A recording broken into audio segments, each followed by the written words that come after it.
Tell me about yourself. Let's get to know you. Why do you think you're the best candidate for this role? It's likely one of the first interview questions you're going to be getting in most NHS interview.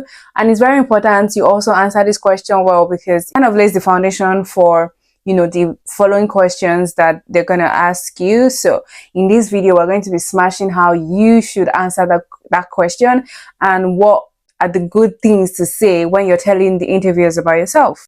I like to say that if you got to the interview stage, if they called you for an interview, just know that they've read your application, they've seen your work experience and what you have to offer.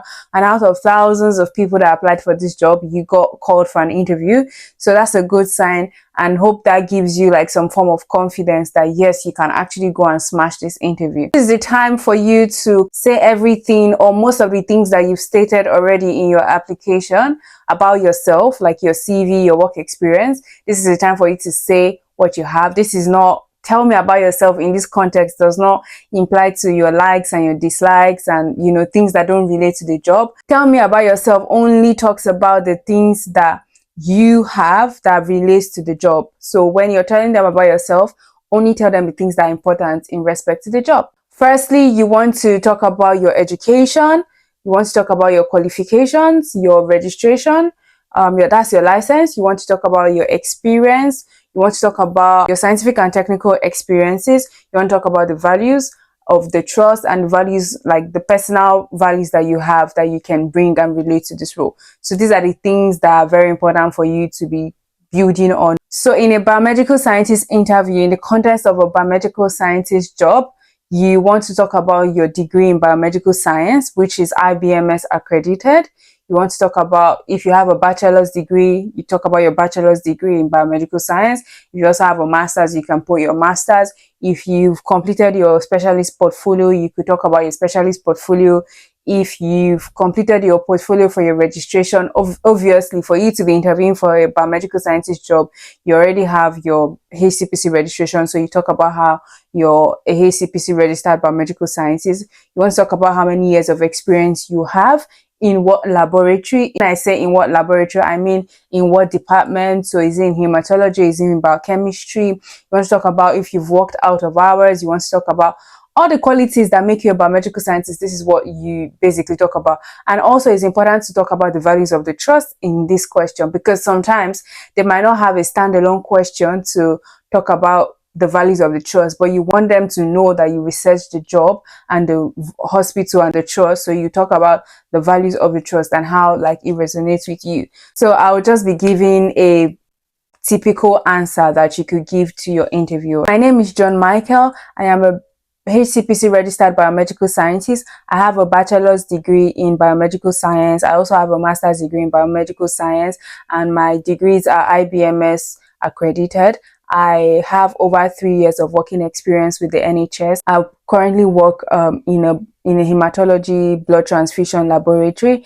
My years of experience has helped me to develop skills that are adequate and necessary to be successful in this role. General skills that I've been able to learn and master are my communication skills, the ability to work well as a team, ability to work well under pressure, and the ability to pay attention to detail. I've also developed scientific skills such as validation and interpretation of results, the ability to troubleshoot analyzers when they break down, maintenance, calibration, quality control, and making sure that analyzers are in good state. I also am proficient in escalating results that are abnormal and communicating with clinical team.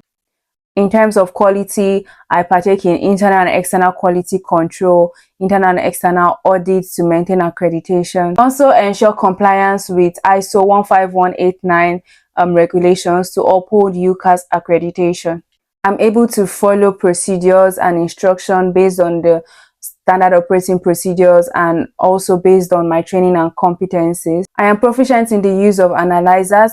I currently work with Abbott Alinity analyzers, and I am able to calibrate, maintain, troubleshoot, make sure they are up to date in terms of their quality control, interpret Levergenix chart, interpret ABO blood grouping, antibody screening, and issuing out compatible units of blood to patients. I ensure to stay up to date with health and safety and risk assessment, also ensure patient safety accuracy and precision of patient results, proficient in morphology interpretation. I uphold confidentiality. So the values of the trust resonate with me. Values of the trust include caring, compassionate, kind, and excellence. And I would love to work with a group of professionals who uphold these values. So this is a very broad answer. So your answer is also going to depend on the job that you're applying for.